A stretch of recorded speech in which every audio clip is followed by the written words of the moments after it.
Did Dave Callister know his wife? Hell no, of course he didn't. That was one of the reasons why he couldn't come to terms with the fact that she had left him. She had taken a lover and was behaving like a love-struck teenage girl, and Allison had been married for 20 years. They met at their then workplace, dated for a couple of years, and then got married in a beautiful ceremony at a large church in the city center. Their parents got along well and agreed to split the wedding expenses between the two families. Then followed 20 years of marital bliss. There were a few bumps along the way, but nothing serious, and they had always been able to overcome the problems. Dave was the director of a large and successful architectural firm, while Allison worked as a senior accountant at a major multidisciplinary accounting firm. They had an 18-year-old daughter, Katie, who had just graduated from high school with good grades earlier in the week. Ollie had talked to Dave about how her sister Kendra was planning to decorate her house. "Maybe I'll help her this weekend," Dave said with a grin. Ever since she divorced Philip, she had no one to help her, so I thought, why not? "Oh God, no, Dave," Ollie laughed. "Not at all, you already work enough, darling. I'll probably stay with Kendra and help her myself. I have some extra free time now, considering the overtime we've been doing for tax returns. I'll be back on Saturday morning, and we can have some fun over the weekend." "Great idea," Dave exclaimed enthusiastically. "What about Katie?" "No problem, we'll just give her some money and tell her to go have a good time with her friends." They both laughed. After Allison left on Tuesday morning, Dave found her cell phone in the charger in their bedroom. He shook his head and smiled to himself. "God, Ollie, you can be so scatterbrained sometimes. You'd lose your head if it wasn't attached, I swear." Allison called him from Kendra's phone to let him know she had arrived safely. "Hi, honey," she chimed. "Just calling to say I made it safely, Kendra." He could hear Kendra in the background. "Hi, Ollie." "Hi, Kendra, by the way. Sweetheart, you left your phone here on the dresser." Allison laughed, but did her laugh sound a bit tense? "Damn, well, that's good news. No need to worry. We're just about to start on Kendra's kitchen. We need to prep the walls. I'll try to call you every evening around the same time, but if I don't, please don't worry. We'll probably just be covered in paint or wallpaper paste." They ended the conversation with, "I love you," and the first day came to a close. Dave often worked from home, and after finishing up, he would chat with his daughter over breakfast, enjoying toast with honey. Discussing what awaited her after school, "Dad," Katie said hesitantly, "what's wrong, sweetheart?" "Oh, it's nothing serious, you know. My boyfriend Newton," Dave nodded. "Well, his uncle is an entrepreneur. One of his business ventures is a large, trendy nightclub in Bakerville called the Blue Mood Room. Stanley's uncle promised free access to the VIP area of the nightclub for a special party for our study group tonight, but only if we get really good grades." "Are you even old enough to drink?" Dave asked, skeptical. "Oh, that's not a problem, Dad. Stanley is a real sweetheart. He made it very clear that the VIP area for our party will be completely alcohol-free. He's arranged for food, snacks, soda, non-alcoholic beer and wine. There will even be some non-alcoholic champagne for us, and we'll have our own security and staff for the VIP area, so everything will be 100% safe." "Oh, come on, Daddy, please say yes," Dave nodded. "I know Stan through the Chamber of Commerce. I have to say dealing with him is a refreshing experience because he's a man of his word, so yes, of course, go ahead." Katie squealed with excitement. "Thank you, Dad," she shouted. "I'll probably be back late and there will be food at the club, so don't worry about dinner for me. We're getting a limo ride to the club." Dave smiled, but something tugged at his heart. His little girl was growing up. He thought about calling Allison to tell her about Katie's plans but changed his mind. After all, it seemed that helping her sister decorate the house was more important to her than the week Katie graduated from high school. Well, that was Allison's choice. Katie left around 4 o'clock in the afternoon. The group of friends was meeting at Newton Chance's house, and from there they would head to the club in the limo Stanley had hired before 10 p.m. Katie returned, her makeup ruined by tears, and Newton's face showed a mixture of sadness and sympathy. "My God," Mute Dave exclaimed, "what the hell happened to her? Did someone hit her?" Before Newton could answer, Katie looked at her father and broke down in sobs. Through her tears, she managed to choke out, "It wasn't me who got hit, though. Honestly, I am hurting. It's you. It's going to hurt you. I just found out tonight that Mom left you. She's seeing another man." "You must be mistaken," Katie's father said. "Allison would never cheat on me. She loves me." Katie shook her head. "I'm sorry, Dad, but it's true.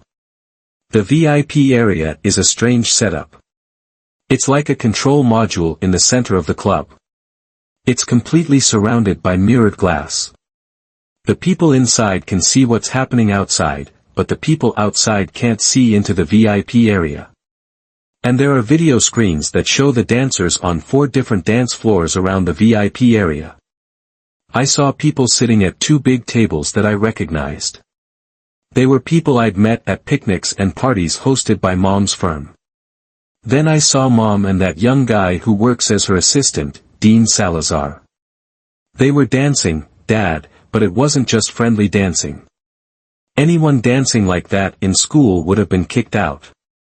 They practically had sex." "It's true, sir," Newton nodded. "I'm really sorry, but there's no room for doubt or mistakes. We know what we saw, and I took the liberty of asking my Uncle Stan to make copies of the surveillance footage so you'll have it as evidence if you need it. I also took some photos and videos on my phone." "Oh God," Dave said. "What the hell happened, Dad?" Katie said as tears streamed down her cheeks. "It gets even worse. They left the dance floor, and we followed them. When we caught up, he was having sex with Mom on the hood of his car. He was doing it to her in the street like a cheap street girl. I recorded it on my phone." Dave looked sick. "Oh, sweetheart, I believe you. I'm just so sorry you had to witness that." He quickly dialed Kendra's number. It went straight to voicemail. "Kendra, it's Dave. I know the story about you and Allison decorating your house was complete nonsense. I know where she was, I know who she was with, and I know what she was doing with him.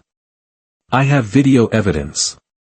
Tell her to get her ass back here immediately." Newton was comforting Katie. "Listen, Katie," he said, "I think it's really important that you and your dad spend some time together to work through all of this. But if you need me, just call, even if it's the middle of the night. I'll keep my phone on the pillow." Before leaving, he forwarded the evidence to Dave. Dave watched the video and was shocked by the quality in every bloody detail. He saw his wife having sex on the hood of a sports car with her young lover. There was no doubt who the red car belonged to, as the license plate read, Dean. An hour later, Kendra and a furious Allison arrived. Kendra seemed a bit hesitant, as if she didn't really want to be there. Allison decided that the best defense was offense and immediately started yelling at Dave. "How dare you spy on me? What the hell were you thinking? Do you have some dirty little private creep tracking my every move? Have you lost your mind, you little pervert? Were you happy when you saw me having fun with Dean? I bet you did. You were probably thrilled watching my lover give me hotter sex than you ever did in our entire marriage. Oh, and in case you were wondering, he's as strong as a horse and can get pleasure 3 times in an hour. That's more than you ever managed, even when you were Dean's age." Dave stared at Allison, stunned by her outburst. He looked at her and shook his head. "What the hell has gotten into you, Dean?" she interrupted mercilessly. "For God's sake, Katie is here. What the hell are you doing?" Kendra looked shocked. She glanced around the large room and saw that Katie was sitting curled up in a deep chair, partially hidden from view. She wanted to go to her and offer comfort, but her sister's outburst of rage had paralyzed her. "Well, Katie, now you know that your dear daddy has been tailing me like a slimy piece of trash." Before Dave could stop her, Katie leapt from the chair, her face pale with fury. She grabbed her mother's face and screamed, "You stupid, stupid, filthy woman. Dad didn't send a detective after you. He had no idea that you were cheating. Who told old Dad? Who gave him the evidence of your betrayal? It was me. I am the slimy piece of trash, wasn't I?" Allison screamed back. "You're full of crap, Katie." "There's no way you were there," Allison retorted. "I was there at the private party in the VIP area. I saw you on the dance floor, practically having sex with Dean, your assistant. Then, when you two lovebirds left the dance floor, my friends and I followed you. We tracked you to the parking lot and saw you on the hood of his car, Mom. My friends were with me. Can you imagine how humiliating it was to find out, in front of all my friends, that my mother is a cheater?" There was a loud crack as Allison slapped Katie across the face. The blow was so hard that she fell to the floor, dazed. "Enough," Dave shouted, so loudly that the room's decorations trembled. "You will never ever hit my daughter again. Do you understand?" he demanded. "But she had no right to call me a cheater." Dave rushed to Katie and helped her up. He gently touched her cheek, where a bruise was already starting to form. "Are you okay, Katie?" Katie took his hand and said calmly and firmly, "I'll be okay once that woman is out of this house." "But sweetheart," Allison whined. "I didn't mean to hit you." Katie scoffed, "You wanted to hit me just as much as you wanted Dean." The argument continued until Dave finally grabbed his head and said, "Enough, enough of your crap, Allison. You're giving me a headache. Kendra, please take Allison home. I'm sure you two still have plenty to do to finish decorating the apartment." Kendra's face flushed, but she didn't respond to the snide remark. She led Allison to the door without saying a word, and they left, closing the door behind them. The whole situation seemed strange to Dave. In all 20 years of marriage, nothing like this had ever happened. That he realized Katie was speaking to him. "Sorry sweetheart, what did you say?" "I asked how's your head." "Not great, baby, honestly. I think I'll take a couple of aspirin and go to bed. I can't deal with this crap right now. I'm so sorry you got dragged into it." They said goodnight to each other and went to their rooms. Katie lay on her bed, tossing and turning. She couldn't understand how her mother, who had always seemed decent, faithful, and loving, could suddenly turn into a cruel, cheating witch, and with someone only a few years older than Katie. She shuddered at the thought. If her dad divorced her, that would technically make Dean her stepfather. It was horrifying. She heard a strange noise coming from her father's room. "What's happening?" She jumped out of bed and rushed to him. Turned on the light, and saw her father writhing. The left side of his face seemed somehow distorted. He was struggling to speak, and a strange, gurgling sound was the only thing that came from his crooked mouth. She realized her father was having a stroke. She ran to the phone on the bedside table, dialed the emergency number, and was connected almost immediately. "It's my dad, please come quickly, he's having a stroke," she answered. After a few simple questions and giving the operator the address, the operator said, "The paramedics are on their way. Please make sure your door is unlocked, so they can quickly access the patient." The paramedics arrived at the house within 8 minutes and, after quickly assessing Dave, asked Katie a few questions. Had he ever had a stroke before? Was there a family history? "I don't think there's any history in our family, but tonight he had a big shock. We found out that my mom is cheating on us, and it gave him a terrible headache." "What did he take for the headache?" "He took aspirin." "Thank God, that will help. It's going to be a huge factor in giving him the best chance to pull through." Shortly before 3 a.m., a very distraught Katie sat in the hospital. She had called Anne, who, God bless him, soon walked into the waiting room. "Thank God you're here," Katie sobbed. She had been holding it together, but as soon as Anne hugged her, she lost control and started crying uncontrollably. They don't know yet. They've got him restrained. They're not sure if he'll survive the stroke. It's a pretty severe case. Anne nodded and squeezed her hand. I guess I'd better call Aunt Kendra and ask for permission to speak with Mom. She called Kendra, whose response was a bit vague. Katie, what the hell are you calling for at this hour? Aunt Kendra, it's my dad, he's sick. I need to talk to Mom right now. For some reason, Katie decided to put the call on speaker. Hello, Allison, shouted Katie. Why the hell are you calling in the middle of the night? I thought you'd want to know that Dad is in the hospital in the ICU, he's really sick. He had a massive stroke, and he might even die. Allison shouted, then let that bastard die, and I'll live my damn life. The call abruptly ended. Katie sat in shock, too stunned to speak. She turned to New and finally found her voice. I can't believe she actually said that she wants my dad, her husband, to die. If only I had recorded that call. M held up his phone and said, I did, sweetheart. It's all recorded. He shook his head. I can't believe she could say something like that, God.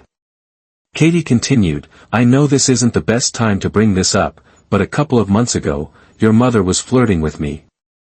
Your dad was at work, you were upstairs studying, and she came on to me. When I turned her down, she acted like it was a joke, and I went along with it. But now, well, now I'm not so sure it was a joke. Katie shook her head. Oh God, what am I supposed to do now? I was planning to go to university, but my dad is sick, and my mom turned out to be a cheater. What can I do? I have to stay home and take care of him, don't I? Yes, Katie, of course. I know going to a prestigious university would be great, but we can always attend the local college and get our degrees there.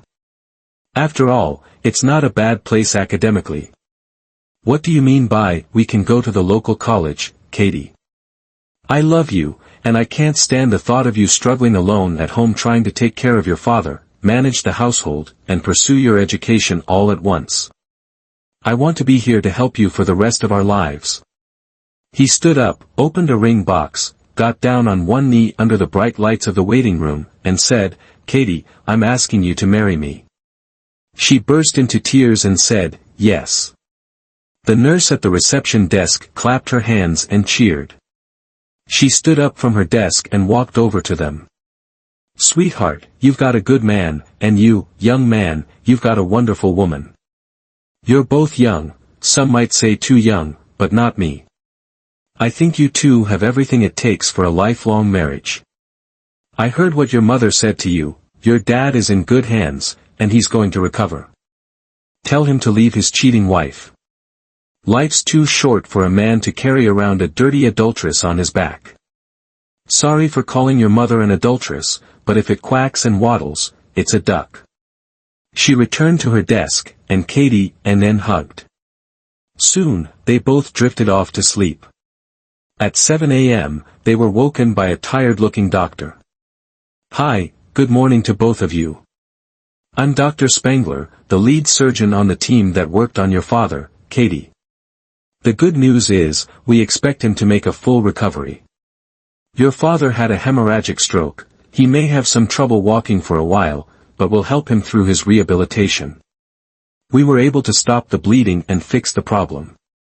We'll keep him in the hospital for a couple of days, and then we'll transfer him to a rehabilitation center. Katie asked the doctor if the news about his wife's infidelity could have caused the stroke.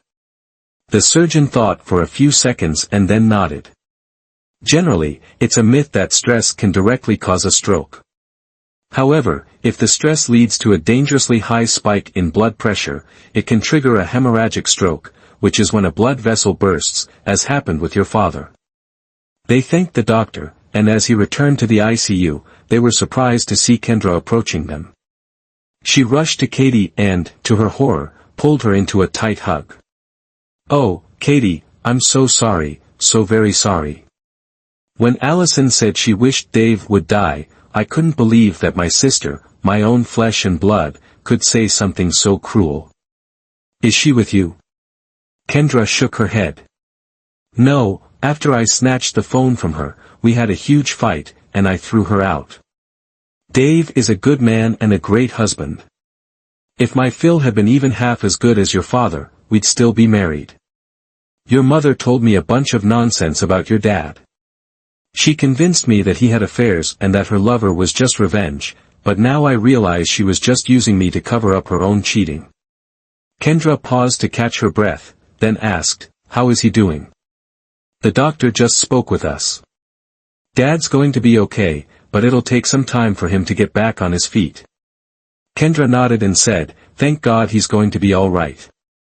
Dave spent a month in the rehabilitation center, where he received a combination of medication and physical therapy to maintain muscle tone and work on his weakened right leg. Dave's once jet black hair was now as white as snow. When it was time for Dave to come home, Katie and Ann picked him up in their pickup truck. His luggage and the walker he still used for walking were placed in the back seat. None of them had heard anything from Allison. That idiot might think you're dead, she said to Dave, shaking her head. After a couple of weeks, Dave's leg started to improve. Once he was able to get rid of the walker, he began using a beautiful handmade cane for support. One evening over a cup of coffee, he had a chat with Katie. I think my limp and the cane will always remind me of what Allison did to me, or rather to us, and my white hair too. Do you think I should dye it? Katie shook her head. No, Dad, I don't think you should dye your hair. Maybe grow a little beard. I think you look cool, and a beard would just add contrast. What should I do about your mother? Divorce that worthless woman and move on, she said, short and to the point. By the way, how are you and Ann doing with your classes? Better than expected. One of my professors once studied at MIT but came back to his hometown to take care of his elderly parents. He teaches at our college to pass the time and make a little money. His parents passed away long ago, but he decided he liked the slower pace of life, so he stayed on to teach here. He's really good. When we start our degree courses next semester, it's going to be great. They chatted a little more until Katie asked, Dad, do you think you'll be able to date again? He looked at her and shrugged. I'm not quite ready yet, but yeah, now that I'm feeling much better, I might start thinking about it. It's clear that your mom and I will never be together again, so why not? Do you have anyone in mind? She smiled at him. It's more likely that worthy women will be competing, I might have to hold a lottery. They laughed, but in reality, Katie was thinking about one particular woman she knew was fond of Dave. Molly Ransom was a lovely woman about the same age as Dave. She had been divorced for many years after discovering that her husband was a serial cheater. She didn't have any children and worked as a librarian at the city library. Katie thought she was a bit quirky. Molly never went on dates, but she got along well with her dad at parties. Katie invited Molly over to the house under the pretense that her father needed company, so they could have a chance to chat. Katie wanted to help her father through an awkward situation. Clearly, he hadn't dated in decades, and his self-esteem, ego, and sense of identity had been crushed by the pain of his wife's infidelity, so he needed a little help. Katie noticed that Molly, as usual, was dressed in a semi-sheer dress that didn't hide her rather thick thighs and round bottom. She brought them both a cup of coffee and a plate of cookies, chatted for a bit, and then excused herself to leave them alone. When she noticed that her father couldn't take his eyes off Molly's hips, in fact, as far as she could tell, her father was trying to conceal a growing interest. Katie smiled at them, and as she left the living room, she started giggling to herself. Dad, get a room, she thought with a smile. Molly was sweet, and she hoped things would work out between them. A couple of days later, like a bolt from the blue, Katie received two surprises, one pleasant and the other not. Her father announced that he was going on a date with Molly next Wednesday, and then Katie received a note from her mother demanding, not asking, for a meeting between her, Katie, and Dean. God, Mom, she said to herself, you want me to meet you and your lover after you said you wished my father dead? Lady, you've got some damn nerve. At first she wondered whether she should go, but after talking to Newt, she decided she would. She also decided to keep the meeting a secret from her father, as she didn't want to ruin his day with Molly by reminding him of his cheating wife. The meeting took place in the spacious food court of the larger of the two malls in their small town. When Katie arrived, she saw her mother and her lover sitting at a table. She walked over, sat down across from them, and coldly asked, "Is everything all right?" Allison attempted an uneasy smile. "Yes, it is. It's good to see you, Katie. I've missed you, really." Katie said, "That's unfortunate. You knew where I was, home, taking care of Dad, helping him recover from the stroke that nearly killed him." She snapped, barely holding back her fury. "How is he doing?" Allison's voice held a note of concern. "Oh, don't you remember when I called you from the hospital? You were at Kendra. You told me, let that bastard die, and I'll live the rest of my damn life. You wanted my dad to die. I will never forget that, and I will never forgive you." Allison's face flushed, and Katie noticed the shock on her face. She didn't say anything, but she made a note of it. "I guess I can't take back what I said. I was so angry that I probably didn't even think about what I was saying." Allison took a sip of coffee before speaking again. "I'm filing for divorce. Dean and I are now working at the corporate headquarters in Boston. We're just about to buy a lovely little house there." That's when Dean spoke for the first time, "And when your mother gets custody of you, and I get custody of my son Kevin, we'll all live together as one happy family."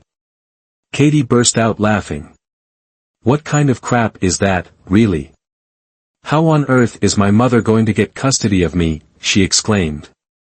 She looked at the confused expression on Dean's face and felt something. Was it pity for him? Quite possibly. Suddenly, it all made perfect crappy sense. She realized her jaw had dropped in shock. "Oh God, this is amazing. My mother can't get custody of me, that ship sailed a long time ago. She lied to you about her age, didn't she? She told you I was what, 14 or so?" She noticed the look of horror on his face. "The reality, Dean, is that I'm 18. I've graduated from high school, and I'm engaged to be married to my fiancé, Newton." She turned her gaze to her mother. "You remember Newton, don't you, Mom? My boyfriend, the one you tried to seduce behind my back." "Oh, sweetheart," Allison said, "that was a mistake, a joke." "Yeah, sure, Mom. Of course, it was only no one was laughing." She turned to Dean.